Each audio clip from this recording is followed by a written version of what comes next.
Liam always FaceTimed his girlfriend, Emily, before sleeping. She lived alone, new apartment, still getting used to it. Tonight seemed normal. She was sitting on her couch, curled up in a blanket, laughing about something stupid he said. Then, mid-sentence, the video glitched. Just for a second, Emily froze on the screen, mouth half open, blurry smiles stuck in place. Liam frowned. Em, you there? The frozen frame stayed, but behind her, in the dark hallway of her apartment, something shifted. A faint movement, so small he thought he imagined it. A shadow, longer than a person, standing behind her couch. The video unfroze. Emily kept talking like nothing happened. Liam's heart jumped. Em, who's behind you? She blinked, confused. What? There's no one here. She picked up her phone and turned it around, showing the empty hallway. Nothing, just darkness. She laughed nervously. You're paranoid again. Liam tried to laugh with her, but before he could say anything, the screen froze again, this time completely still. Emily frozen, the hallway frozen, except the shadow behind her couch leaned closer, closer, closer. Liam whispered, Emily, don't move. The shadow lifted its head, and Liam realized in horror it didn't have a face. The frozen video held on Emily's image, still pixelated, smiling mid-sentence, but the thing behind her wasn't frozen. It moved, slowly, deliberately, its faceless head tilted toward the camera as if it knew Liam could see it. Liam's voice cracked. Emily? Emily, listen. Don't turn around. The screen suddenly unfroze, and Emily blinked. What? Why are you whispering? Liam swallowed hard. He didn't want to scare her, didn't want her to panic, so he tried to keep his voice steady. Em, just stay on the couch, okay? Don't move. Emily frowned. Liam, what's wrong? Before he could answer, the screen lagged again, just a tiny stuttering freeze, and in that split second, Liam saw it. The faceless figure was now standing right behind the couch, tall enough that its head almost touched the ceiling. Emily didn't notice. She reached for her blanket, stretching her arm casually, completely unaware that a tall, faceless shape stood inches behind her shoulder. Liam's hands shook. Emily, please, go to your bedroom, right now. She laughed softly, thinking he was joking. Liam, stop scaring me. There's nobody. The call froze again. This time, the freeze frame wasn't Emily. It was the shadow, right up against the screen, so close its featureless face filled the entire frame. A blank, smooth surface, like a face waiting to be written on. Liam's breath vanished. Then, the video unfroze with a violent glitch. Emily was standing now, confused, looking around. Liam? Did my lights just flicker? Behind her, the hallway was darker now. Too dark. The shadow was gone, but only from the camera. Emily turned back to her phone. Why do you look so pale? Liam whispered. Em, something is in your apartment. Emily didn't blink, didn't breathe. Then she slowly said, I know. Emily stood perfectly still, phone held at chest level, eyes unfocused, as if she were listening to something behind the camera. Liam's stomach tightened. Em, what do you mean you know? No answer, just silence. Her eyes weren't looking at him anymore. They weren't looking at anything, just staring past the screen into something he couldn't see. Emily? Liam whispered. Finally, she blinked. Once. Slow. Mechanical. Then she said, softly, It's been here since last night. Liam's blood ran cold. What has? Emily tilted her head, like a puppet learning how to mimic confusion. You saw it, behind me. Her voice was flat, emotionless, but her hands, Her hands were shaking. Liam leaned toward the screen. "Emily, listen to me. You're not safe. Just walk out the front door, right now." Her eyes flicked to the left, towards something off-screen. She whispered, "I did try to leave." Liam's pulse spiked. "What happened?" Emily swallowed and smiled. Not a normal smile, a stretched, thin, trembling smile, like someone was pulling her cheeks from behind. "It wouldn't let me." Liam felt his throat close. "Emily, please, tell me where you are right now." She lifted her phone slightly, showing the room. The couch, the dark hallway, the kitchen doorway behind her. Quiet. Empty. But then, Liam noticed something in the corner of the frame. The kitchen light was off, but one of the cabinet doors was slowly, gently, closing by itself. Emily didn't react. Instead, she whispered, "Liam, it doesn't want me to talk to you." Her phone suddenly jerked, as if something had brushed against it. The screen shook. Emily gasped softly and looked over her shoulder. Then she leaned close to the camera, voice trembling. "It's standing in the kitchen." Liam's voice cracked. "Emily, don't look at it." Her eyes widened. "I'm not," she whispered, "but it's looking at me." The call glitched violently. Static, distortion, screen tearing. Then the video froze again, not on Emily, but on the kitchen doorway behind her, where a tall, faceless figure was slowly stepping into the light. The frozen frame held the figure mid-step, its long arms brushing the edges of the kitchen doorway, its faceless head angled downward, as if squeezing into a shape humans use. Liam stared at the screen, barely breathing.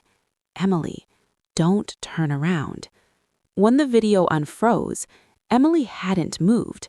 Her chest rose fast, shallow breaths, like she was trying not to cry. "Liam," she whispered, "it's getting closer." He could see it in the reflection of the microwave door behind her. A tall, blurred shape, too tall to stand straight, its head tilted sharply, as if broken at the neck. "Emily, go to your bedroom, lock the door." She shook her head quickly. No, Liam, I can't. It keeps copying me." "Copying you how?" She raised her trembling hand and pointed to something off-screen. Liam squinted. The hallway. Empty. Still. Silent. Then, in the grain of the low light, Liam saw something. A second silhouette. Emily's shape, standing perfectly still behind her own outline, as if she had a shadow that split off. Emily whispered, "It breathes when I breathe. It leans when I lean. But I'm not moving." Her voice cracked. "It's learning me." Liam felt the air drain from his lungs. "Emily, listen. Stay where you are. I'm calling the police." Her expression changed, a sudden flicker of fear, and she reached toward the camera as if to stop him. "No, Liam, wait. It doesn't want you to call." The screen glitched, her voice stuttering into broken audio. Don't.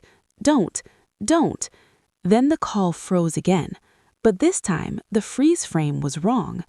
Emily was in the foreground, eyes wide, mouth open, but behind her, the faceless figure was now right over her shoulder, close, closer than before, as if the camera had zoomed in on its blank head. A new notification popped on Liam's phone, not from FaceTime, a text from Emily. Except she was still frozen on the call. The message said, "Liam, don't panic. It's not here for me." His stomach flipped. A second message followed immediately. "It's looking through the screen." The frozen figure behind her seemed to lean closer, pixels distorting around its face. And then, the final text, "Liam, it likes you more." The video call unfroze violently, Emily screaming, the phone falling, the camera spinning, and in the last frame before it cut to black, he saw something impossible. The faceless figure wasn't in her apartment anymore. It was in the camera. The screen went black. No sound, no static, just darkness. Liam stared at his phone, waiting for the call to reconnect. It didn't. Instead, a faint reflection appeared on the black screen, his own face staring back. But behind his reflection, something else. A tall, blurry shape standing over him, not Emily. Liam's breath hitched. He whipped around. Nothing there. He looked back at the phone. The shape was closer. He dropped the phone onto the bed, heart pounding hard enough to hear. The screen lit up again. A new FaceTime call from Emily. But Emily's profile picture was gone, replaced with a gray silhouette. Faceless. His hands trembled. He answered. The screen didn't show Emily, didn't show her apartment. It showed his own bedroom, live, real time. His ceiling, his lamp, his door, as if the phone's front camera was aimed at the room, except his phone was pointing at his blanket. Liam whispered, "Emily?" A voice came through, not hers, not human. A layered whisper, L-I-A-M. The camera view on the screen tilted, panning toward his bedroom closet, slowly, smoothly, like someone else was holding the device, except he could see his own hands clutching the phone in the reflection. "Who's there?" he choked out. The whisper overlapped, a dozen voices speaking at once. "You let me in." The camera view moved again, this time toward his bedroom door. The handle twitched, just once. A new text notification popped up over the live camera feed. From Emily. Real Emily. "Liam, are you still on the call?" Another. "Don't hang up. If you do, it will move." Liam's chest tightened. Move? Move what? The phone vibrated again. Another message from her. It can only come closer when the screen goes dark. Liam stared down at the battery icon. 3%. His stomach dropped. The live camera feed shifted, now pointing at his own reflection in the TV screen across the room. And behind his reflection, a tall, faceless silhouette was standing in the far corner. Still, silent, clearer now. Liam whispered, "Emily, what do I do?" Her reply came instantly. "Keep looking at the screen. Don't blink." The figure in the TV reflection took one step toward him. The camera flickered. His battery hit 2%. The whisper came again, closer this time. "I like you more." Liam stared into the screen, breathing so shallow it barely counted. Battery, 1%. The live camera feed still showed his room, but the figure in the far corner was no longer far. It was halfway across the room now, closer, clearer, and taller than it had ever looked before. Emily texted again. "Liam, don't let the screen go black." He typed with shaking fingers. "What happens if it does?" 3 dots appeared. Typing. Then her answer. "It stops needing the screen." Liam's throat locked. On the feed, the faceless figure tilted its head, a slow, spine-cracking motion, as if listening. Liam whispered, "Emily, please tell me you called the police." Another message. "They're coming. Just stay awake. Stay on the call." The figure took another step. Now it was only a few feet behind his reflection. The live feed glitched, a flicker of static, and for half a second, the camera showed something else. Liam's face, up close, like someone else was holding the phone directly under his chin. But he was holding the phone. He was sure of it. Battery, 1% to red blinking. Emily sent another text.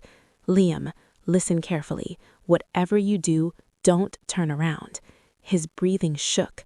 Another text. "I'm almost there. Just keep watching the screen."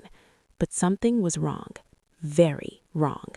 Her messages were missing something. Emily always used punctuation, even when scared. Always. But these felt typed, calculated. He typed, "What color is my hoodie right now?" No reply. Then black. But he was wearing gray. Liam's eyes widened. That's not Emily. The moment he whispered it, the figure behind him took 2 steps forward, fast, jerky, impossible to miss in the reflection. The whisper crawled through the speaker. Liam. Stop looking at me. Battery 1% blinking faster. The screen dimmed slightly. Power saving mode. The reflection on the feed showed the figure now inches behind him, its blank face lowering as if sniffing the top of his head.